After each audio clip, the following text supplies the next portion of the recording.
Meeting to order. Roll call, please. Jepin Singh. Here. Oh, sorry about that. McGuire. Here. McMurtry. Here. Miller. Here. Moran. Here. Ortega. Aye. And Zhang. Here. The agenda is presented for approval. So moved. Second. Did I hear a second? Okay. Seeing no further discussion. Roll call, please. Jepin Singh. Aye. McGuire. Aye. McMurtry. Aye. Miller. Aye. Moran. Aye. Ortega. Aye. And Zhang. Aye. Item number 3, the environmental response. We do minutes.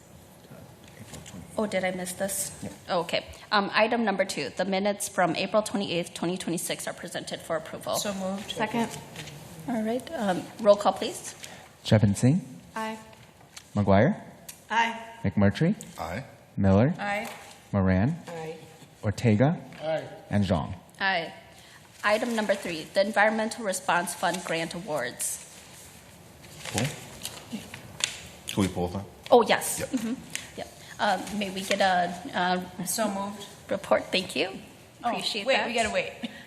Sorry, let me just stop. There's number. Oh, No. Commissioner McMurtry. Yep. Thank you, Madam Chair. I wanted to just give an opportunity for CD team to share a little bit about the Environmental Response Fund grantee and the recommendation presented to us today. Yes, hello, Chair and Commissioners. Ella Mitchell, Redevelopment Manager with Community and Economic Development. This is from our Spring 2026 Environmental Response Fund Grant Awards. We are recommending one award to J.B. Vang for the Hams West End redevelopment. So this is the historic rehabilitation of the Hams Brewery site. So there's specifically this funding is for the asbestos remediation. They have a lot of asbestos remediation needs there. So this will support that work. And then the project includes 70 units of affordable housing. So this is a little bit of a smaller round of funding for Environmental Response Fund this round. We did a kind of a larger round in the fall because we had really strong applications. So just one award for this spring, and then we'll have another round of applications this fall. And I'm happy to answer any questions. No, I appreciate that update, and thank you for presenting this. The Environmental Response Fund is really important work, especially as we think through how development in Ramsey County is redevelopment. There's a lot of opportunity for us to help with that redevelopment, especially when it comes to remediation. So really excited for this fund, and also tied to one of our wins from this legislative session of knowing that the mortgage and deed tax was extended, so that gives us an opportunity to continue to use that for this particular fund. So just thank you for the presentation. I saw Commissioner Miller first and then Commissioner McGuire. just a quick question. I was reading that they were previously funded as well, and that the total remediation cost is upwards of $1.6 million.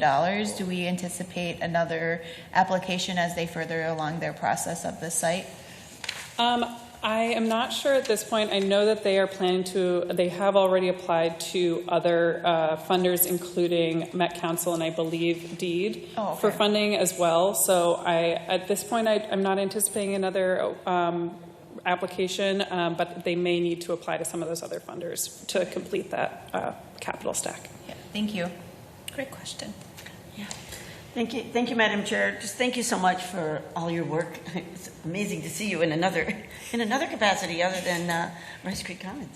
So thank you for all this great work. I was just in Little Canada, and we were presenting, and I had presented a year ago, and we had told them about some of these CDBG and ERF funds that would be available, and so the business applied for them and got them, and then we were telling the city council a year later that they had gotten these, and it was sort of like exciting to them that they knew this. So we love these programs. Because the businesses can just do this without necessarily going through the city. They come to us. It's a county business relationship, and I would just say that there probably is a mechanism for letting the cities know, but they were excited to know that this was happening in their community. So is there a process for letting the local government entity know that these things are happening in their community? Yes, we definitely keep Okay. in touch with our cities through our, the CD has quarterly economic development summits, so we talk about this opportunity for funding at those. Many cities, this program has been around for about 20 years at this point, so most cities have some familiarity, but of course with new staff members and new businesses, we're always trying to make sure that people are aware that this funding is available. Yeah, the funding's available, yes, which they found out and everything, but then to know that it actually got awarded was so cool. Like, they're like, wow, that's cool. And so just maybe an FYI that maybe we let the city managers know they can send it with the city administrators, that they can send it to their city council to let them know these great things are happening in their community. And it is great. And to just let them know that. Yeah. And also what I'm also hearing is just an announcement of the awards that the Exactly, county makes, yes, the right? announcement in Is the there a city, plan for yeah. that with the overall, after the action here today? Yeah, we typically include this. I think we're planning to include it in our next newsletter, and we also post all the names of the awardees on the program webpage. But we can definitely make sure to let the cities know. Let the cities know, specifically. because Yes. the city administrator, they all looked at their city administrator and said, well, and he's like, well, it's not through us, it's through the county. So I said, well, good. And I mean, I can let my cities know too, but I thought it would be maybe just a nice step to let the cities know. Okay, great. Commissioner Moran? Can you also send that to the board in an email? Because Yes. I'm not the best at searching through Ramsey County, going online, and so it'll be helpful for me to see it. Okay. Thank Yep. you. No problem. Definitely. Thank you. All right, with no further questions or comments, roll call, please. Jevin Singh, Aye. McGuire, Aye. McMurtry, Aye. Miller, Aye. Moran, All right. Ortega, and Zhang. Aye. And I also failed to mention that if folks have not seen the site, it's on the east side, Lower Payne Avenue. It used to be the old Ham's Brewery, so like the building has remained intact. And the story, the history of the story is also that like when they tried to bulldoze it, they couldn't. Yeah, so it's like stayed there for a long time. So development is redevelopment here. So this project goes to the other portion of it, but overall, as you can see, the total development cost is substantial. Yeah. Next, we have the last item on our agenda here. Let's see, do I need to read it? My computer's freezing. Is the obligation of the 2026 Housing and Redevelopment Authority levy for housing development projects. Pull that. Okay. May I get a second? Second. Okay, great. Commissioner McMurtry. Thank you, Madam Chair. I just want to allow the team to come up to walk through these different projects that they're recommending for awarding. Hi, good morning, Chair, Commissioners. Max Holdusen, Community and Economic Development. So the item before you today is the obligation of 2026 HRA for housing development projects. These projects are selected out of our annual housing development solicitation. That's our consolidated solicitation. This year we were able to consolidate 5 funds so that developers only have to apply once for those 5 different funds. We received, this solicitation opened in April and closed near the end of May. So applicants had about 6 weeks to get their applications ready and come together. This follows an engagement period where we do a public meeting, a webinar, send information to our cities and our communities via newsletter and additional emails as well. So folks have the time to think about which projects are in their community and connect with developers as well. This first board action is the first of 5 board actions that will come for you. This is the HRA levy.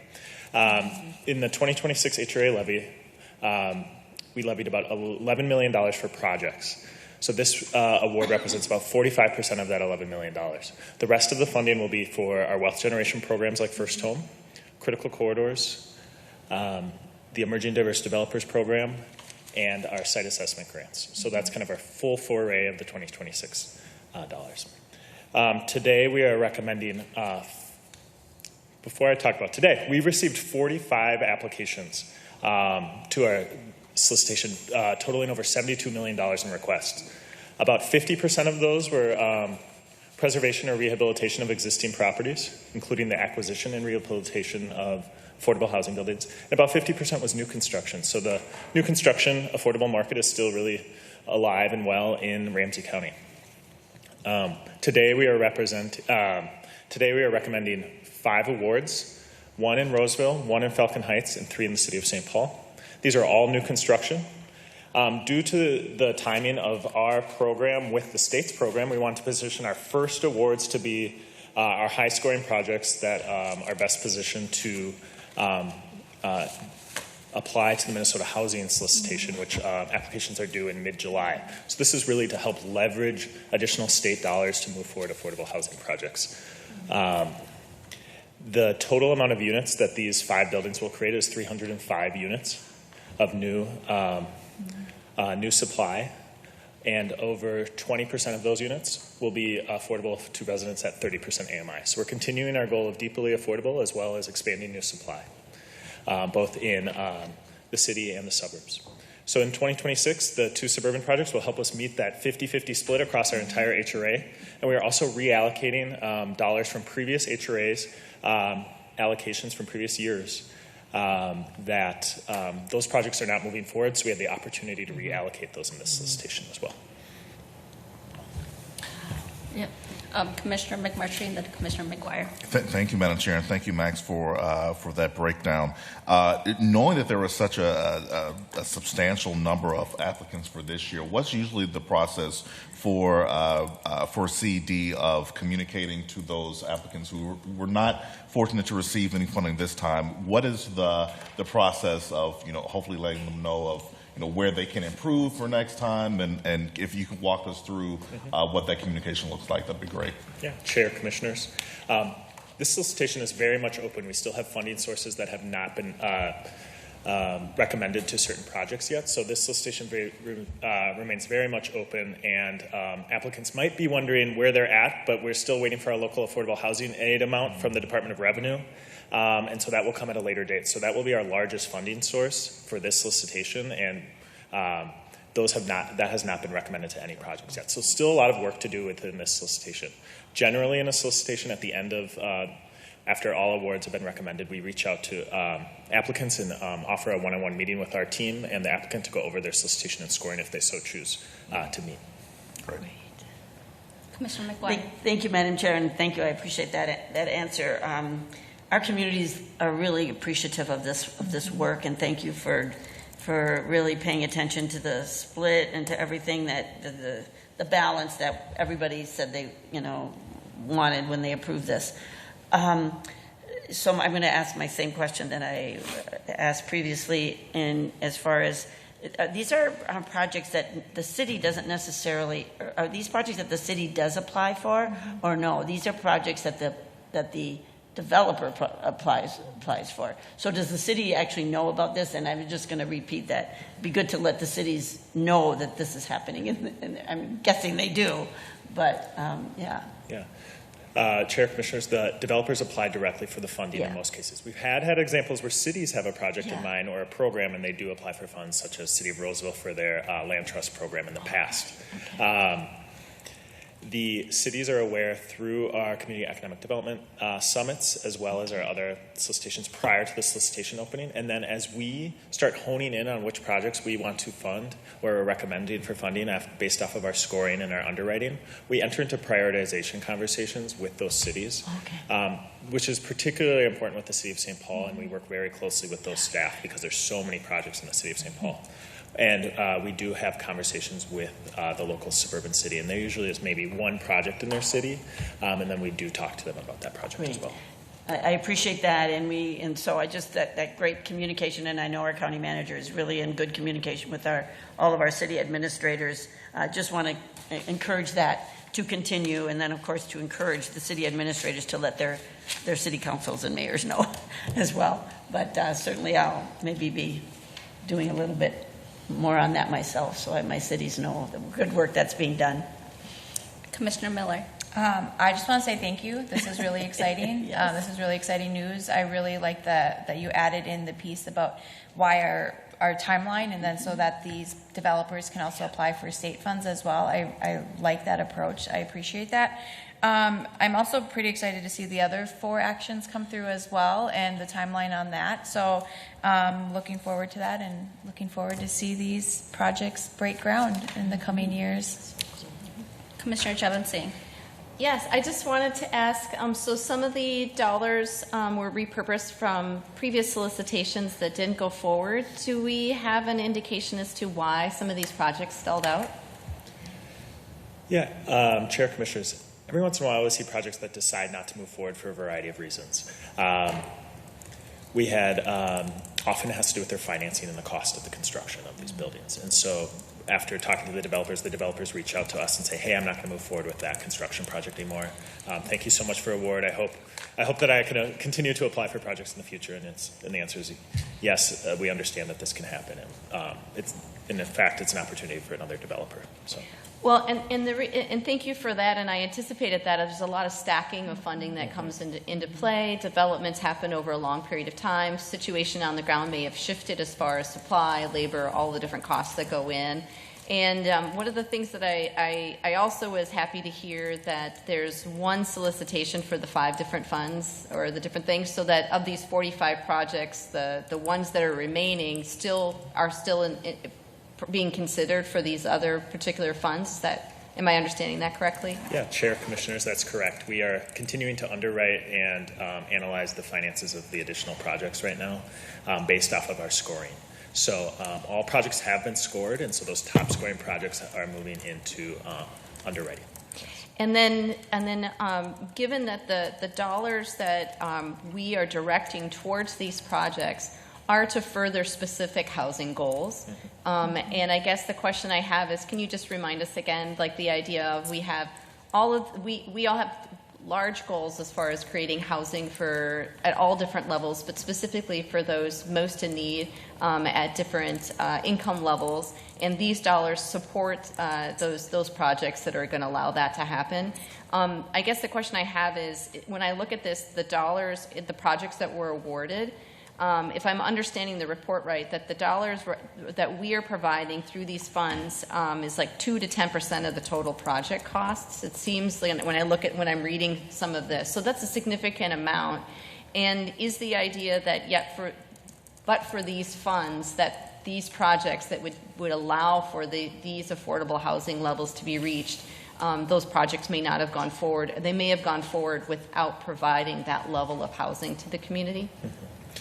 Yes, Chair, Commissioners, our awards here really allow for the project may not have been able to continue without our gap financing, or the project would have continued but not with the variety of income levels within the project. So often we would see maybe it would just continue to be a low-income housing tax credit project with kind of 60% AMI housing, 60% AMI units for those residents at that income level. Our funding allows that to be a more mixed income building within the affordable kind of spectrum there.